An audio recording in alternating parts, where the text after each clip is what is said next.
Hi everybody, welcome to the channel. This is Moyna Bass Fishes, and I am Jim Moyna, professional bass fisherman. This video is about the first day competition here at the 2024 MLF Toyota Series Tournament on Smith Lake in Cullman, Alabama. Okay, there were 242 boats in this tournament, and after day one, I landed exactly dead center at position 121st place. That just sounds terrible. I hardly ever fished tournaments with this big of a field size, so just anything over 100 is like a complete disaster. But when you think about it, well, I did better than half the guys, and half the guys did better than me. So. And that's the story. That's been the story the last few years with me. It's like I just keep landing like in the middle of the field. You know, kind of like from the top, probably like, you know, I'm right at the 50% level right now, and then kind of like that middle quarter. You know, you got your top quarter, like, you know, if there was 100 boats, it would be 1 through 25, and then that 26 to 50, that second quarter is, man, I land in that area all the time, and I don't know how to get out of it.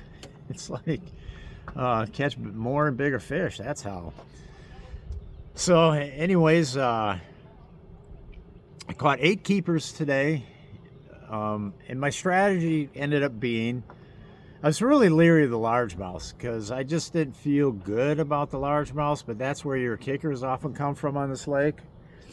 So, and the largemouths I did find in practice were all pretty shallow, and with the cold overnight temperatures, I just figured they'd be slow to get going, unless if you had some, you know, if you had some just fish locked in on beds. But I heard some guys saying how their bedding fish left them and they were gone, and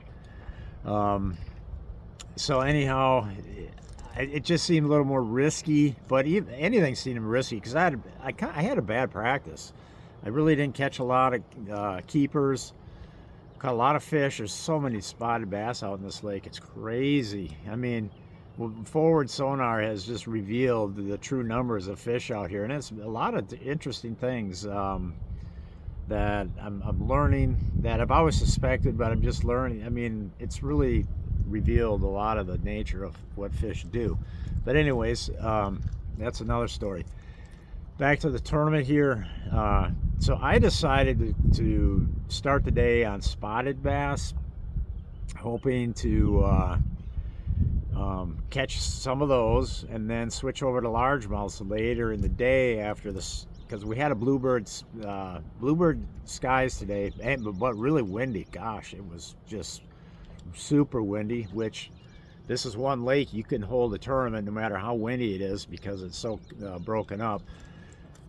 Anyways, so I started with the spotted bass, thinking I'll do the largemouths later in the day when the sun's been heating up the shallows. Well, the spotted bass thing was slow to get going. But I was, you know, every once in a while I'd catch one. And my co-angler, he ended up catching 6 keepers today, all spotted bass. So, and most of his came in the first half of the day. But anyways, in fact, he had his limit before I did. Although I did lose a few fish that, you know, what might have helped me get my limit a little quicker. So, but man, I really had to fish long and hard before I finally did get my limit, which was probably about 1 o'clock when I finally got my 5th one. And I really don't know how it's going for other people. I wasn't sure about the largemouth, so I actually decided to keep spotted bass fishing. My check-in time was 3:45, so I kept on the spotted bass until about like 2:15 or so, and then I made the shift to the largemouths. And that's what I saw there has me thinking that I shifted too late, because the very first place I pulled into, I mean, immediately saw like a 3.5 pounder and a 2 pounder hanging out together. I don't know if they saw me at the same time or what, because when I tossed my wacky rig over there, they didn't want nothing to do with it, and there was no bed there. I bet I could see. I mean, there was no bright spot, no dark spot, I mean, nothing, didn't look like anything had been fanned. But they're like, they were itching to go. So I saw that, and then down the bank a little farther, I came across a spotted bass on a bed that he was no bigger than anything I already had, so I didn't bother with him. I actually had the bite first, and I was like, well, I'm a wacky rig. I'm like, God, that sure seemed like a bite, but I wasn't 100% sure, and I kept throwing back in there, and I wasn't feeling a stick or anything, and then finally I went ahead and motored up there, and it was a spotted bass, kind of, you know, it really wasn't any bigger than anything I already had, because what I had, my weight today was 10 pounds 2 ounces for 5, and all 5 of those fish were all very similar in size. So, you know, 2 pounders, you know, probably the smallest one was probably like a 114 or a 113, and the biggest one was probably like a 2.3, 2.4, something like that. Okay, so anyway, then I saw a couple other smaller largemouths milling around, and hooked 2 more spotted bass up shallow. So the shallow bite was going in the afternoon. Then so then I went to another area, and this was going to be my last stop because now I was running out of time. And nothing was happening for a while, and then I pick up a topwater. I mean, I pull my topwater out of the rod locker, make one cast, and this is the topwater that I was talking about in yesterday's video, or that would have been 2 days ago, regarding that practice day, where I had all kinds of fish come up on this topwater, and some of them were nice ones, 3+ pounders, which is nice for this lake. And some would bite it, some would kiss it, some would swirl on it. Well, my first cast at this topwater, sure enough, up comes a fish, swirls on it, and then I twitch it a few more times, and he comes right behind it, and then it's too close to the boat. He sees me, and then just fades away into the murk. So, but it was a good one. It was like a 3+ pounder, maybe 3.5. It was a good one. And then we kept fishing, but now we're really getting close to running out of time. And now I got my wacky rig back in my hand, and sure enough, I see a fish come over, race over to it, and then just inhale it. I set the hook, reel it in, and it's about a 2 pounder.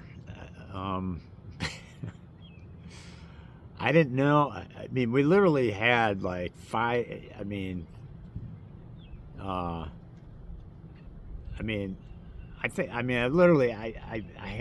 had to get back. I mean, it was time to go. I mean, there was no fishing time left. It was time to go. I was already pushing it.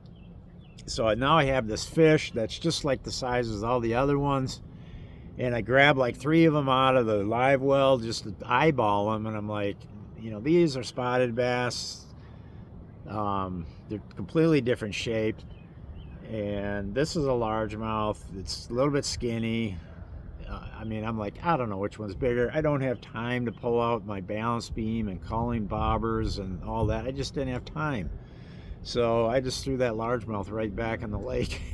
It was, you know, if I gained anything, it would have been a couple ounces, or it might have ended up being the smallest, you know, it might have ended up being thrown back anyways. Never know. That was a weird situation.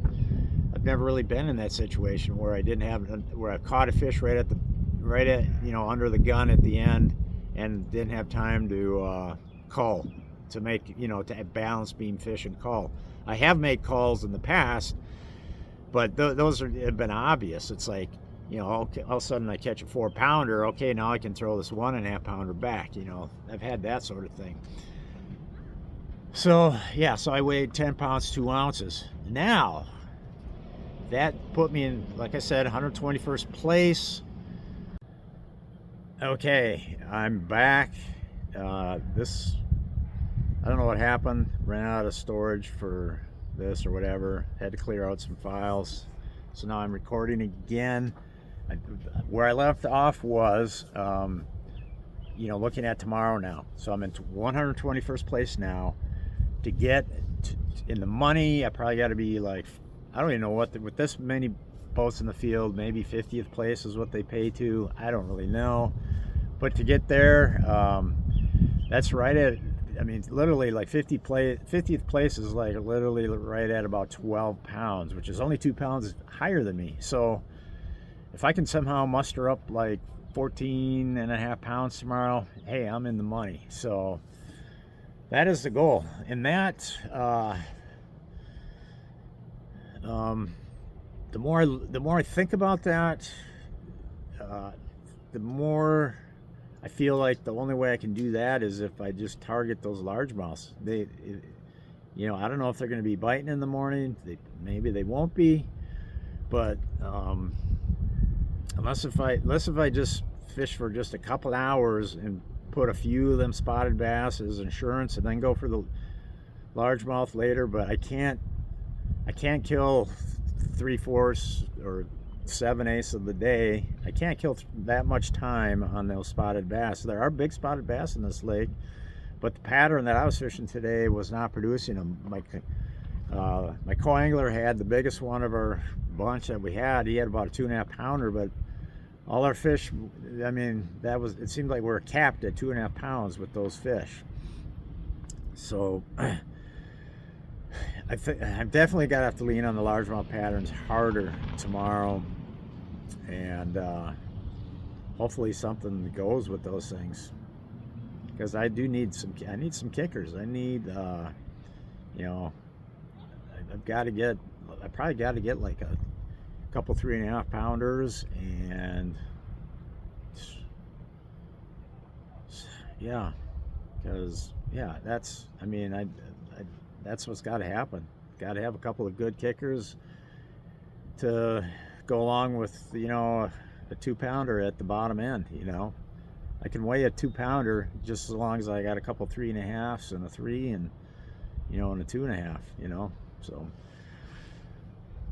So I guess, yeah, I mean, the more I think about it, I gotta lean more on the largemouths tomorrow. I was really hoping what I was doing today was gonna land me a little higher than what it did. You know, it is midway through the field. It is halfway through the field. I did better than half. Half did better than me. But I thought it might place a little better, you know, instead of 120th, maybe like 70th or 80th. But no, I misjudged that one. So anyhow, let's end this video right here, and we will reveal all the strategy as bad as it might have been at the end of the tournament. Over.